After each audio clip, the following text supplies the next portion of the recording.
बिस्मिल्लाहिर्रहमानिर्रहीम। नाज़रीन, ये जो चीज़ आप देख रहे हैं ना, इसको कहते हैं खुरफा। खुरफा ये एक सब्ज़ी है। इसको हम साग के तौर पे भी इस्तेमाल करते हैं और इसके मुख्तलिफ़ नाम हैं मुख्तलिफ़ ज़बानों में। इसको अंग्रेज़ी में कहते हैं परमलीन और सुपर फूड भी इसको कहा जाता है। ये एक किस्म का साग है। जैसे हम सरसों का साग सर्दियों में पकाते हैं और वो गर्म होता है और तर होता है। ये जो साग है ये गर्मियों का साग है, ये ठंडा होता है। वो जो साग पकाते हैं सर्दी में वो होता है गरम और ये होता है गर्मी में। इसका मिजाज है सर्द तर। ये वैसे तो देखने में एक सब्ज़ी है और आम हो जाती है। अगर हम इसकी फार्मिंग ना भी करें फिर भी ये हो जाती है।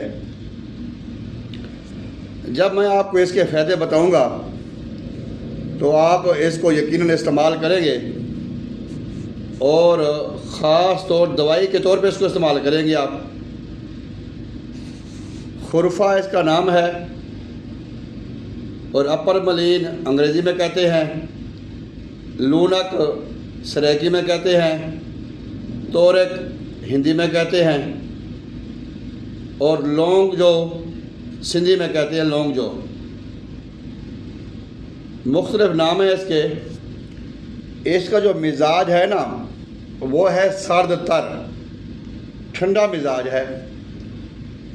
अब अगर आप जानते हैं कि जो सर्द तर मिजाज है, इनके जो गर्मी और खुश्की के जो मरीज़ हैं उनके लिए तो ये सोना है। गर्मी खुश्की के लिए ये सोना है क्योंकि इसका जो मिजाज है ये सर्द तर है। एक तो ये खुश्की को ख़त्म करेगा, दूसरा ये गर्मी को ख़त्म करेगा। ये है खुरफा। इसको किस बीमारी में इस्तेमाल करते हैं दवाई के तौर पे?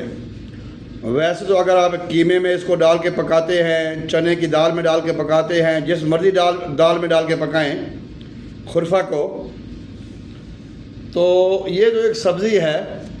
और अगर हम इलाज बिल-ग़िज़ा करते हैं ना, इलाज बिल-ग़िज़ा, तब ये हम इस्तेमाल करवाते हैं। सब्ज़ियाँ पका के फिर मरीज़ को कहते हैं रोज़ाना इसको इस्तेमाल करें। ये सबसे पहले हम इस्तेमाल करवाते हैं तिब्ब यूनानी में। इसका बहुत अहम मकाम है खुरफा का। इसके पिनसारियों के पास जाए ना, उनसे कहिए हमें खुरफा दो, वो आपको ये उठा के दे देंगे, इसका पाउडर बना के दे देंगे। और जो कहते हैं जी बड़ी खुश्की हो गई है, रात को सोते हैं हमारा गला खुश्क हो जाता है, हमारी ज़बान खुश्क हो जाती है, हमारे होंठ खुश्क हो जाते हैं, हमें घबराहट होती है, बेचैनी होती है, बार बार पानी पीने का दिल करता है, ये इस्तेमाल करने के बाद वो ये शिकायतें नहीं करेंगे खुश्की वाली।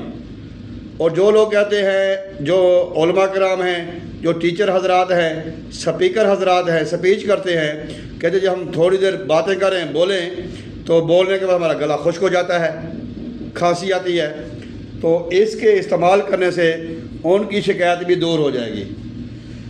अब इसका जो इस्तेमाल है सबसे ज़्यादा तिब्ब यूनानी में वो मैदा और जिगर भी किया जाता है।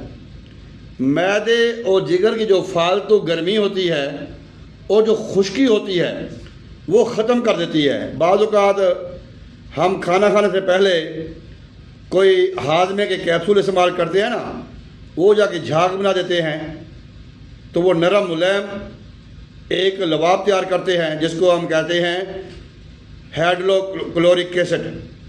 वो तेज़ाब होता है, वो खाने को हज़म करता है। तो ये कुदरती तौर पे एक झाग